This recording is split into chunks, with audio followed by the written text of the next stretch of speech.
I was just devastated. I wasn't eating, I wasn't sleeping.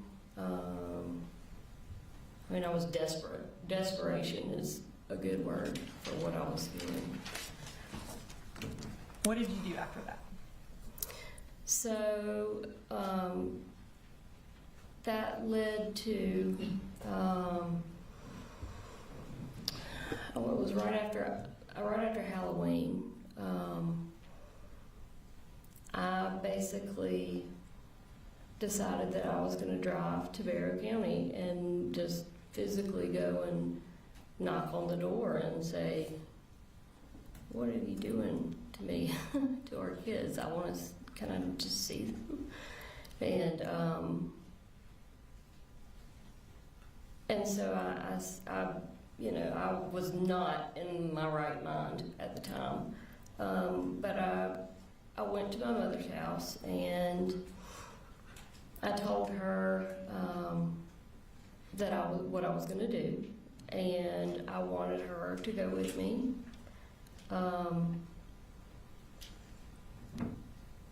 Just to be another person, to be there to observe what takes place, and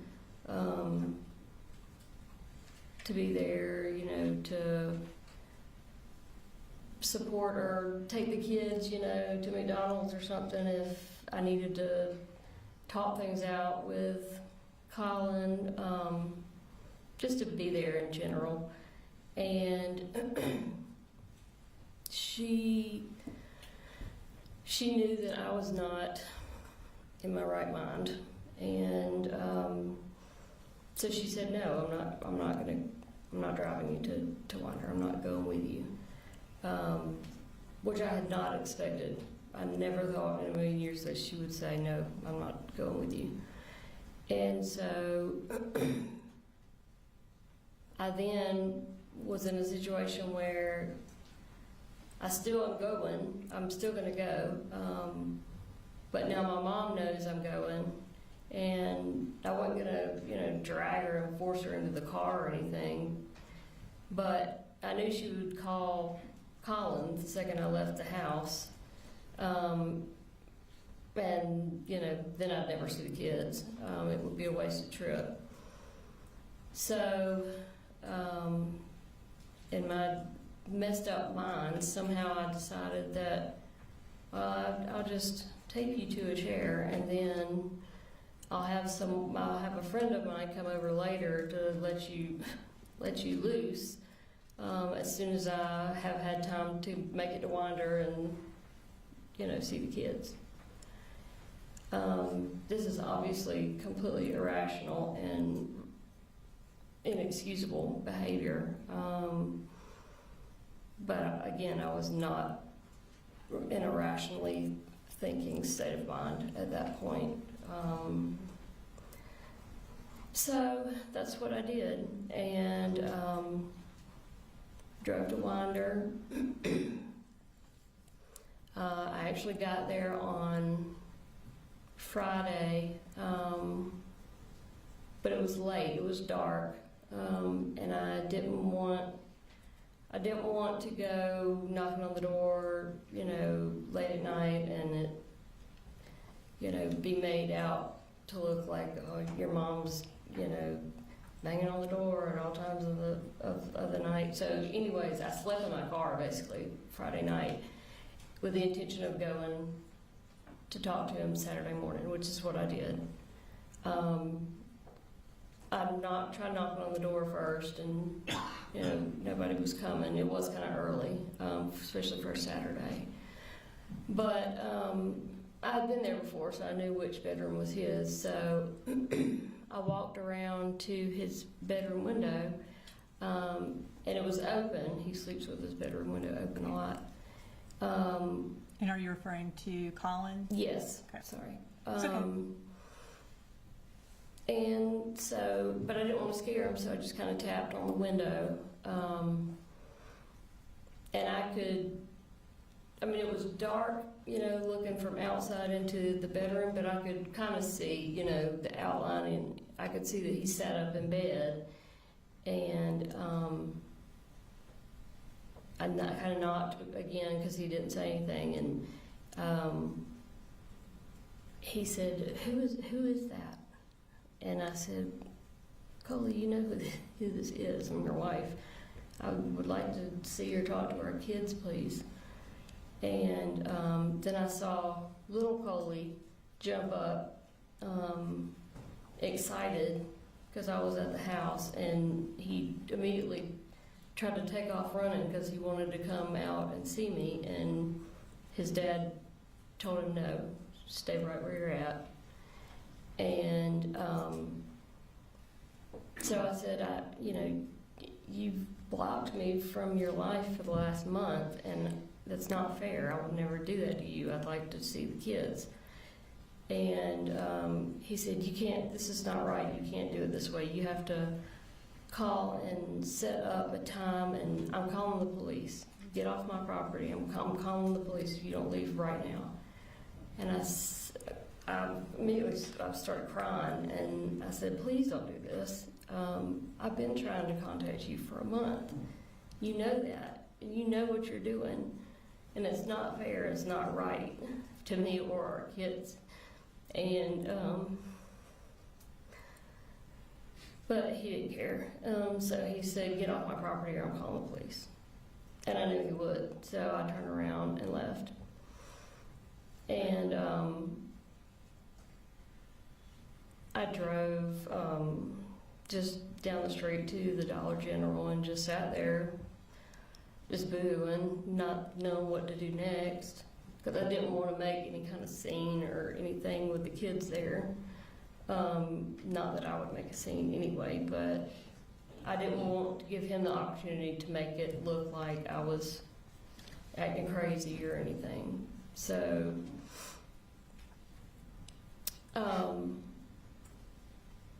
a couple hours later, I had actually brought some of Jenny's electronics, some stuff that she used with her iPad and like an Apple Pencil and stuff that I wanted to leave with her because I knew she would want them. And so I decided to drive back to the house to just drop that off, which I did. I drove back, and I didn't even bother knocking on the door. But I took all of her stuff and set it on the roof or the hood of Colin's truck. His work truck was there in the driveway. And turned around to leave, and I ended up keying the side of his truck, which is the first time I've ever done anything like that. But I just had so much just resentment and anger, and I wasn't going to do anything in front of our kids, and I was physically walking past the truck, and I had my keys in my car, in my hand, and it just like happened. I was just like, and so I scratched a couple words in the side of his truck, and then got in my car, and I didn't try to go back after that. And were you eventually arrested in Barrett County? I was the next day.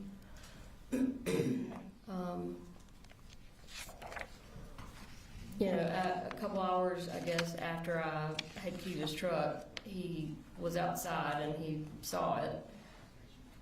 And so he called and made a police report. And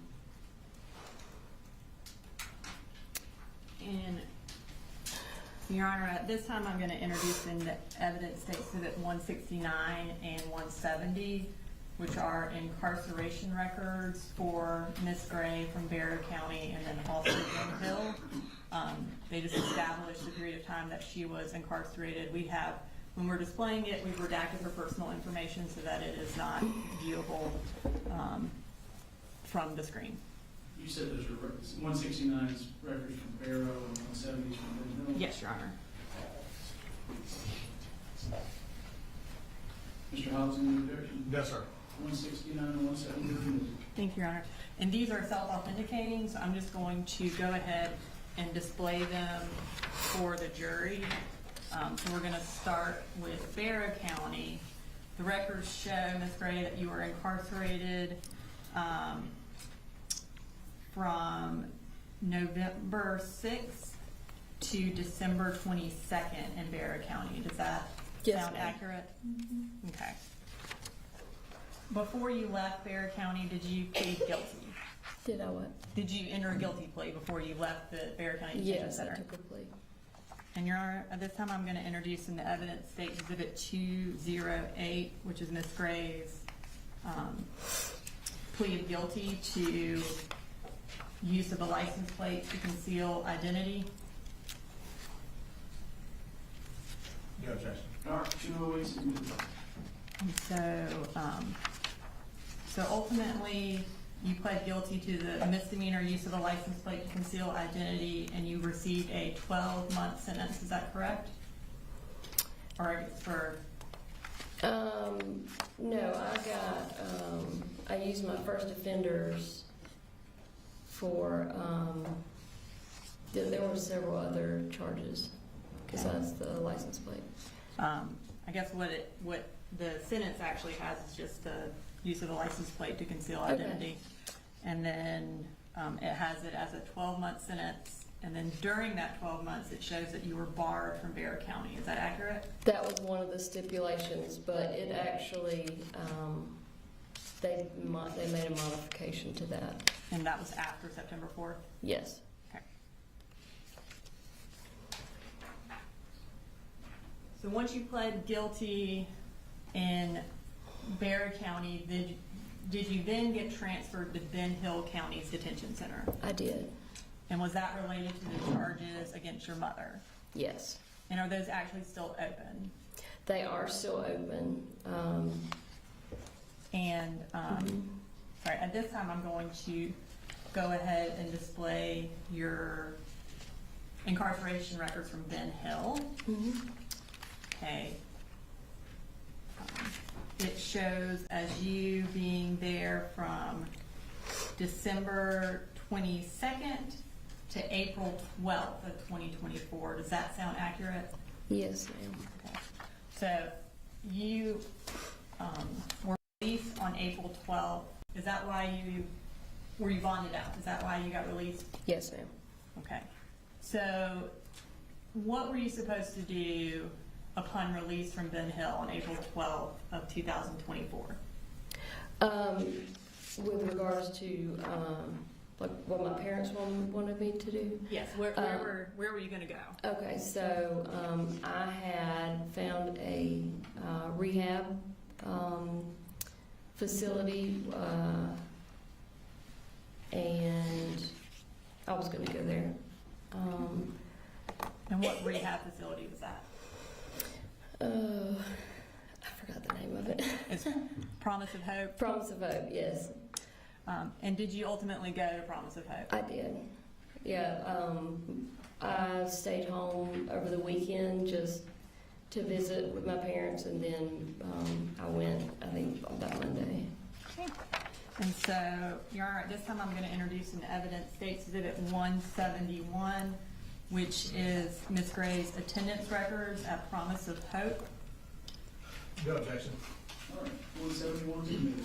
And Your Honor, these are self-authenticating, so I'm going to go ahead and publish them to the jury. So it indicates that you were at Promise of Hope from April 16th of 2024 until July 6th of 2024. Does that sound accurate? Yes, ma'am. Okay.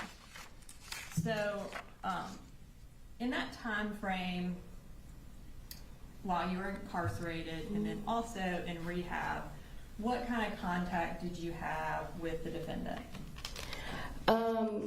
Most of that time period, most of the time period when I was incarcerated prior to rehab, I had no contact with him or the kids until maybe the last month, at which point he started doing FaceTime. They're not actually iPhone FaceTimes, but video calls. Was able to do those. And then, did you ever get emails or anything from the defendant or your I kids? did. Mm-hmm. I'm gonna pull up what's previously been introduced in evidence as State Exhibit 111.13. Is that a poster that your family made for you? It is. Okay. Now I'm gonna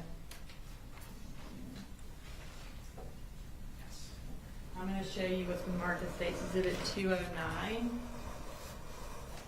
Do you recognize that?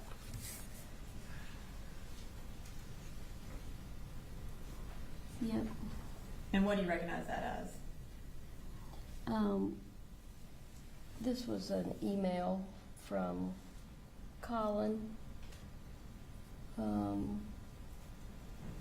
to Mandy, who was basically the owner of Promise of Hope.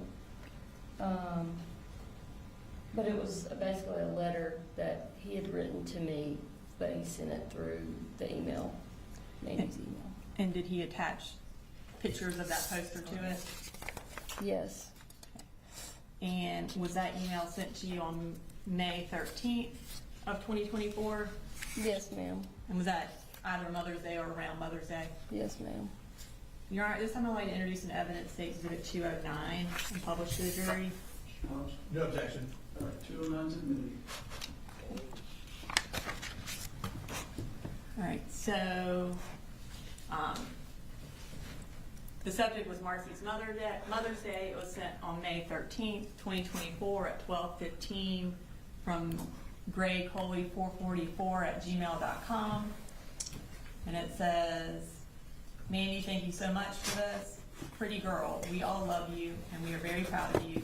We can't wait until the day we can just hug you. Quick update, Coley Jr. made the honor roll for 2nd grade.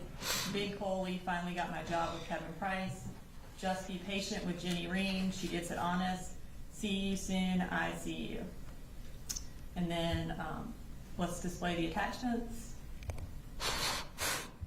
Okay. And the next one. Okay. So while you are in treatment, they sent you something for Mother's Day. Did you eventually leave rehab? I did. And according to the records, that was on July 6th. Mm-hmm. How did you leave? Colin came and picked me up. And when he came and picked you up, where did you go? We went back to their house in Barrow County. Now, at that point, did you move in to the Barrow County house? I wouldn't call it moving in, but I did stay there for approximately 5 weeks. Okay. And was it ever your intent to remain there permanently? No, my intent was to find either a rehab or a sober living house close to them, like in Athens or something like that, and pursue that sort of living arrangement, or possibly my own apartment or something. And at this point, you're still banned from Barrow County, is that right? Yes, ma'am.